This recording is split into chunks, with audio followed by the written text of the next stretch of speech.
नदी किनारे पानी से भरे मटके का गांव। पिछले 3 महीनों से हम आपके बिजली दफ्तर आ रहे हैं, लेकिन अभी तक हमारे गांव में बिजली नहीं आई। कितनी बार अर्जी डाल दी हमने।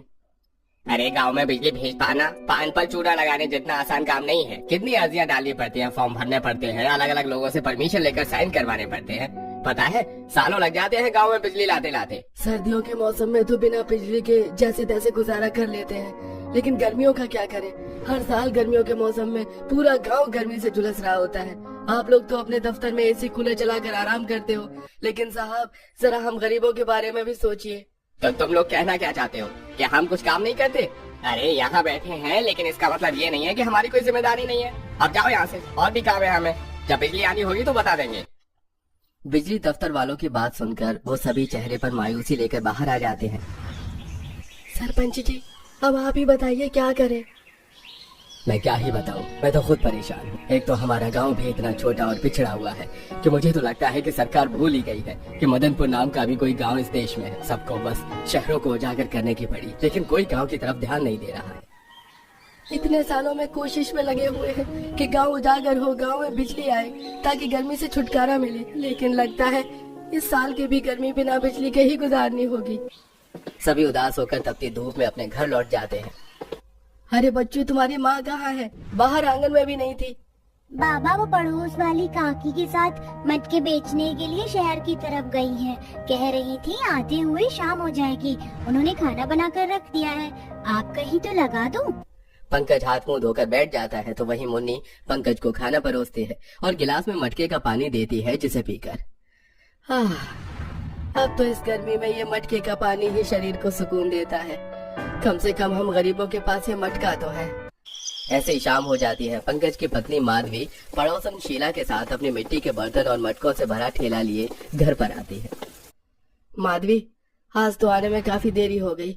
लगता है आज काफी कमाई हुई है तुम्हारी। चवन्नी भी कमाई नहीं हुई है, सारे मटके बर्तन यूं ही वापस लेकर आई हूँ मैं। गर्मी के मौसम में तो मटके को काफी अच्छी बिक्री होती है, तो लोगों ने मटके क्यों नहीं खरीदे? शहर में अब हर किसी के पास फ्रिज होता है, तो कोई क्यों ही मटके खरीदेगा। 2-3 साल पहले तो गर्मी के मौसम में मटकों की बिक्री हो जाती थी, लेकिन अब तो वो भी नहीं हो रही है। ऐसा ही रहा तो खाएंगे क्या?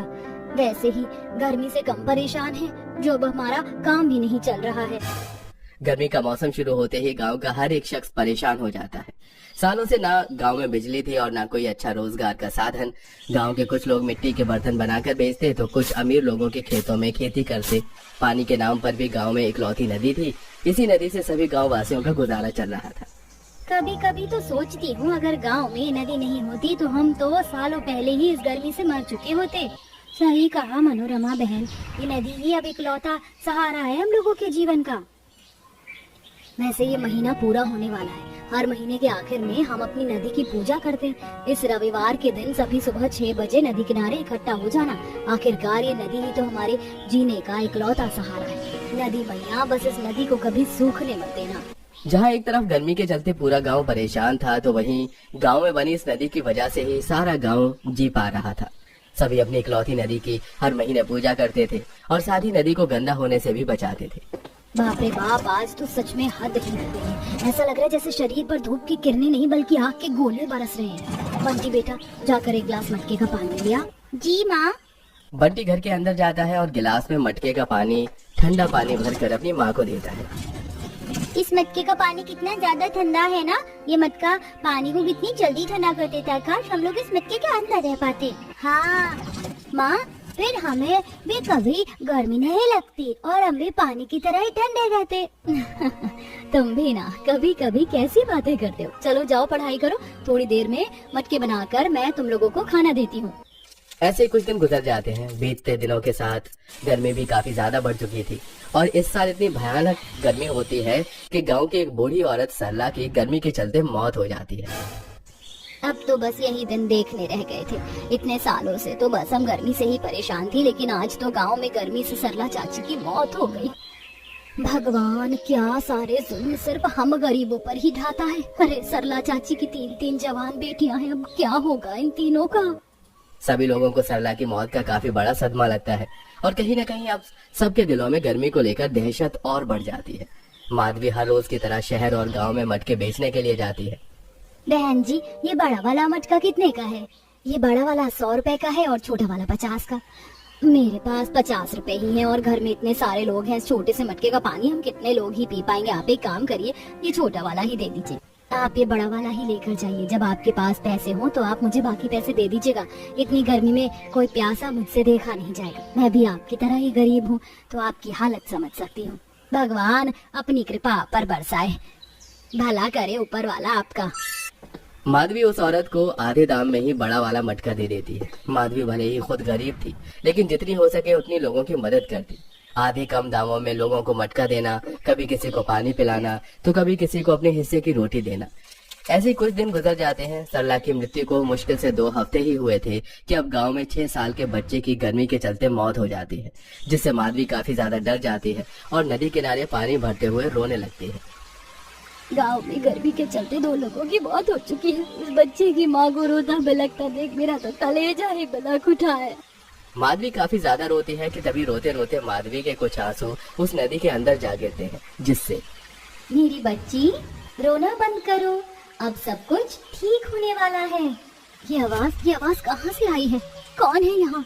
मैं तुम्हारे सामने ही हूँ माधवी। ये आवाज मुझ में से यानी इस नदी के अंदर से आ रही है। मैं नदी की देवी तुमसे बात कर रही हूँ। कहीं मैं कोई सपना तो नहीं देख रही हूँ? नदी देवी, क्या आप सच में मुझसे बात कर रही हैं?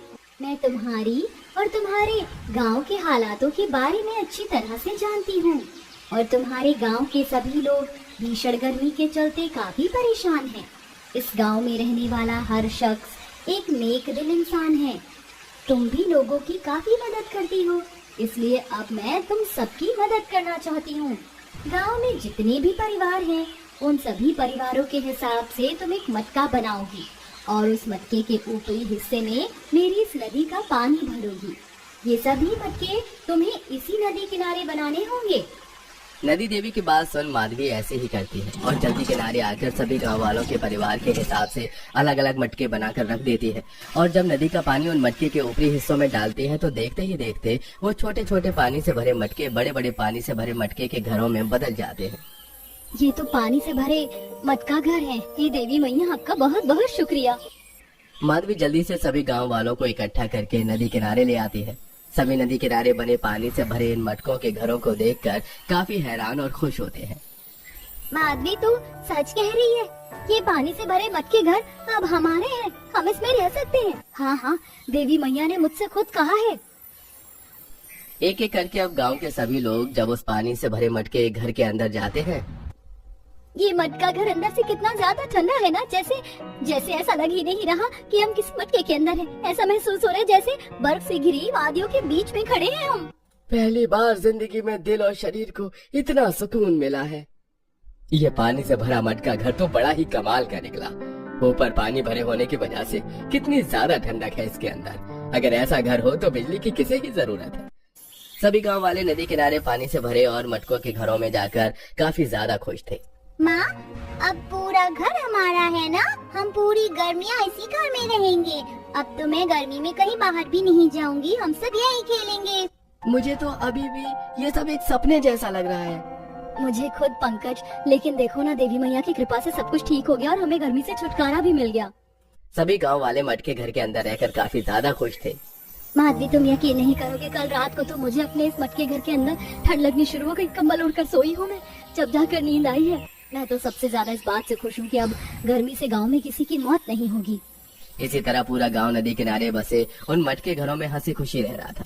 ऐसे कुछ समय गुजरता है। शहर से कुछ लोग गांव घूमने के लिए आए होते हैं और जब उन लोगों की नजर नदी किनारे पानी से भरे इन बड़े बड़े मटकों के घरों पर पड़ती है, आई कांट बिलीव, मुझे तो अभी भी अपनी आंखों पर यकीन नहीं हो रहा कि सारे घर मटके के बने हुए हैं।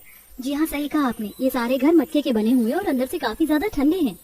आज तक इतने अलग अलग तरह के घर देखे, लेकिन ऐसा मटका घर पहले कभी नहीं देखा। क्या मैं इन घरों की फोटो क्लिक कर सकती हूँ?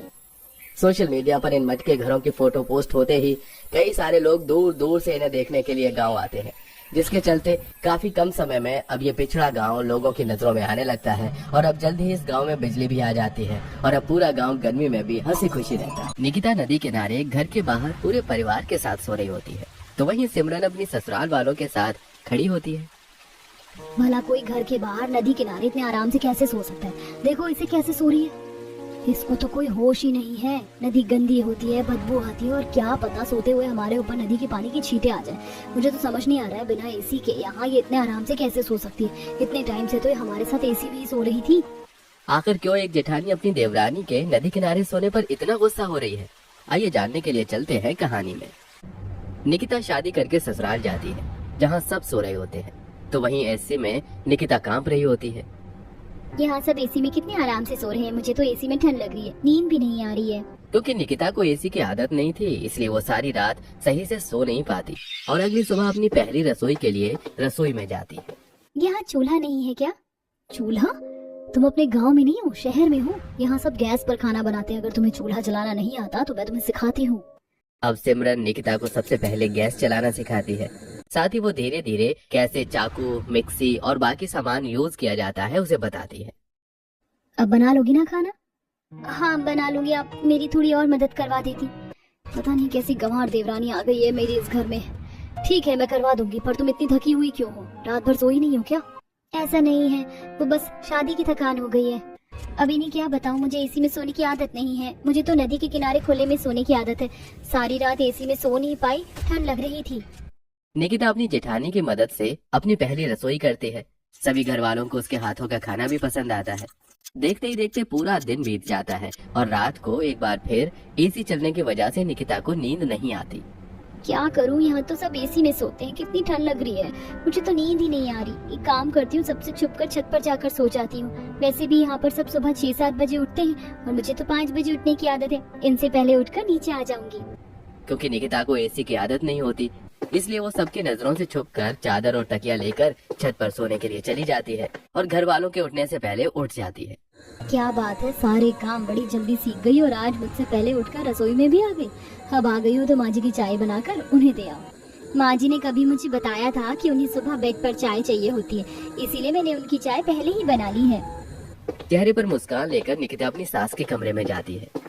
माँ जी आपकी चाय। बहू जरा अपनी नंद को भी देखो, उठी या नहीं? आज उसका एग्जाम है, जल्दी कॉलेज जाना है उसे। हाँ माँ जी, मैं अभी काजल को उठा कर आती हूँ। इतना बोलकर निकिता काजल को उठाने जाती है। समय बीतता है और निकिता घर वालों के साथ धीरे धीरे घुल मिल जाती है। ऐसे ही एक रात जब पूरा परिवार सो रहा होता है तो निकिता सबकी नजरों से छुपकर अपना बिस्तर लेकर छत पर जाती है। यहाँ तो कुछ भी नहीं है। हमारे गांव में घर के पास कितने पेड़ पौधे थे, घर के बाहर ही नदी थी, कितना अच्छा नजारा होता था, कितने आराम से हम लोग नदी किनारे सोते थे। निकिता अपने पुराने दिन याद करने लगती है। निकिता बेटी आजा, मैंने बिस्तर लगा दिया है। निकिता आज तो मेरे साथ सो जाओ, तुम्हारे भैया शहर गए, 2-3 दिन बाद आएंगे। हाँ भाभी क्यों नहीं, वैसे भी आप नदी के सबसे पास सोती हो। मुझे तो भैया वाली जगह शुरू से ही चाहिए, क्योंकि वहाँ पर मिट्टी की खुशबू के साथ पानी की छींटे जो आते हैं।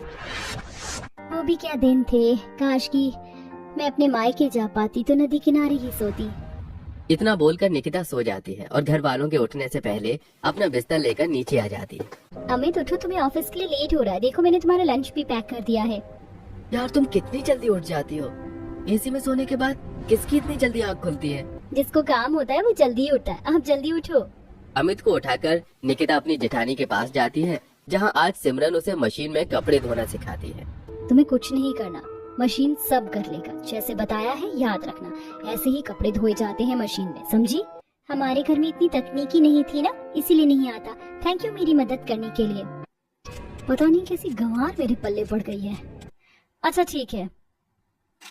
निकिता धीरे धीरे सिमरन के साथ रहकर घर के सारे काम सीख जाती है। ऐसे ही एक रात 11 बज गए, आज फिर मुझे सोने में देरी हो गई। निकिता भाभी अब घर में सबसे पहले उठती है ना, मुझे सुबह जल्दी उठा देना। एक एक करके सब अपने कमरे में सोने के लिए चले जाते हैं और सबके सोते ही निकिता अपना बिस्तर लेकर छत पर सोने के लिए जाती है। यहाँ तो मच्छरदानी भी नहीं है और खुशबू वाली अगरबत्ती भी नहीं है। कितने मच्छर काट रहे हैं। इसे तो अच्छा मेरे गांव, वहाँ तो नदी किनारे ही इतनी ठंडी हवा चलती है कि एसी की जरूरत ही नहीं। अब इसी तरह निकिता एसी से बचने के लिए सबकी नजरों से छुपकर छत पर जाकर सोती है। समय गुजरता है और देखते ही देखते 1 महीना बीत जाता है और एक दिन। माँ जी मेरी भाभी को बच्चा हुआ है, मेरा गांव जाना बहुत जरूरी है। हाँ बहू जानते हैं हम, और तुम्हें अकेले जाने की जरूरत नहीं है। बच्चों का नामकरण भी होना है, तुम्हारी माँ ने हमें भी इनविटेशन दिया है। हम सब चलेंगे तुम्हारे साथ। मैं तो पहली बार गाँव जाऊंगी भाभी के।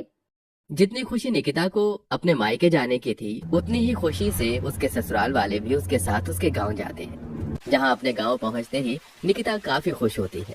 अमित देखो, नदी के कितने पास है ना मेरा घर। हम लोग रात में नदी के पास ही सोते, घर के बाहर बहुत मजा आता है। आप भी सोना। क्या तुम अपने परिवार के साथ बाहर सोती हो? पर यहाँ कितनी बदबू आ रही है। दीदी वो बदबू नहीं, मिट्टी की खुशबू है। आप सब अंदर चलिए ना। कुछ देर में पूरा परिवार अंदर जाता है, जहां निकिता के मायके वाले उनका अच्छे से स्वागत करते हैं। देखते ही देखते रात हो जाती है और उस दिन पूरा परिवार घर के बाहर बिस्तर लगाता है। क्या हम लोग इस गर्मी में घर के बाहर सोएंगे? यहाँ तो एसी भी नहीं है, मैं सोऊंगा कैसे? आप यहाँ सोकर तो देखो, आपको एसी की जरूरत भी नहीं पड़ेगी। हाँ जी, मेरा यकीन कीजिए, बहुत मजा आएगा सोने में। अब बहू इतना कह रही है तो एक दिन सो के देखते हैं। अब निकिता अपने मायके वालों के साथ आराम से सो जाती है, पर निकिता के ससुराल वालों की आंखों में नींद नहीं होती और वो लोग खड़े हो जाते हैं। माँ मुझे तो नींद ही नहीं आ रही, अंदर एसी नहीं है और बाहर नदी की इतनी आवाज, पानी के छींटे, मच्छर सोने नहीं दे रहे। मुझे तो हैरानी हो रही है, इतने दिनों से एसी में सो रही थी, फिर भी यहाँ इतने आराम से कैसे सो सकती है ये? उस रात बिना एसी के पूरा परिवार सही से सो नहीं पाता और अगली सुबह माँ जी, दीदी, काजल, आप लोगों को देखकर ऐसा लग रहा है जैसे आप लोग सही से सो नहीं पाए सारी रात। भाभी आप तो कुंभकर्ण की तरह सो, आपको क्या ही पता, बाहर नदी की इतनी आवाज आ रही थी, ऊपर से बदबू। हाँ बहू, मच्छरों ने तो काट कर हमें सुझा दिया है। अपने घर वालों की परेशानी देख निकिता भी परेशान हो जाती है और रात को एक बार फिर जब पूरा परिवार घर के बाहर सोने जाता है, यार मैं नहीं सो पाऊंगा बिना एसी के, यहाँ बहुत मच्छर काटता है। निकिता मुझे तो यकीन नहीं हो रहा है, तुम भी तो हमारे साथ शहर में ऐसे ही सोती हो, फिर यहाँ इतनी आराम से कैसे सो सकती हो घोड़े बेचकर? तुम्हें हमारी परवाह है या नहीं? दीदी किसने कहा कि मैं शहर में एसी में सोती हूँ? मुझे तो खुले में सोने की आदत है, इसीलिए मैं सबकी नजरों से छुपकर इतने दिनों तक छत पर जाकर सो रही थी और आप सबके उठने से पहले उठ रही थी। क्या इतने दिनों तक तो ऊपर छत पर खुले में सो रही थी? माफ करना माँ जी, मैंने आप सबसे ये सच छुपाया, पर जैसे आपको सोने में अभी दिक्कत हो रही है वैसे मुझे एसी में सोने में दिक्कत होती है, बस इसीलिए मैंने ऐसा किया। पर मैं आपकी परेशानी समझती हूँ, पर आप लोग आराम से सोइए, मैं अंदर से मच्छरदानी लाती हूँ और खुशबू वाली अगरबत्ती, उसके बाद आप लोगों को कोई परेशानी नहीं होगी। इतना बोल निकिता अंदर से मच्छरदानी लेकर आती है और कुछ खुशबू वाली अगरबत्ती टेबल पर जला देती है, जिस वजह से पूरा परिवार काफी अच्छे से सोता है। अगले दिन उसकी भाभी के बच्चे का नामकरण होता है, जिसके बाद रात को पूरा परिवार घर के बाहर मच्छरदानी में सोता है और अगले दिन सभी लोग शहर आ जाते हैं। अपने घर आते आते रात हो गई, चलो चल के सोते हैं। माँ जी, मुझे एसी में सोने की आदत नहीं है, क्या मैं छत पर ही जाकर सो जाऊँ? निकिता तुम्हें अकेले सोने की जरूरत नहीं है, मैं भी तुम्हारे साथ छत पर ही सोऊंगा। तुम दोनों अकेले नहीं, हम सब भी सोएंगे। बहू, जैसे हमें बिना एसी के तेरे घर में परेशानी हो रही थी, वैसे ही तुझे भी तो यहाँ बिना नदी के परेशानी होती होगी, इसलिए हम तुझे एसी में सोने के लिए फोर्स नहीं करेंगे। तेरा जहाँ दिल करे तू वहाँ सोना, और अब तो हम भी तेरे साथ छत पर सोने की आदत डालेंगे। ये लो, लाइट भी चली गई। लगता है भगवान भी यही चाहता है कि आज हम सब भाभी के साथ छत पर ही सोएं। अब जल्दी से छत पर चलते हैं, बहुत गर्मी लग रही है। इस तरह पूरा परिवार निकिता के साथ बिस्तर लगाकर छत पर आराम से सोता है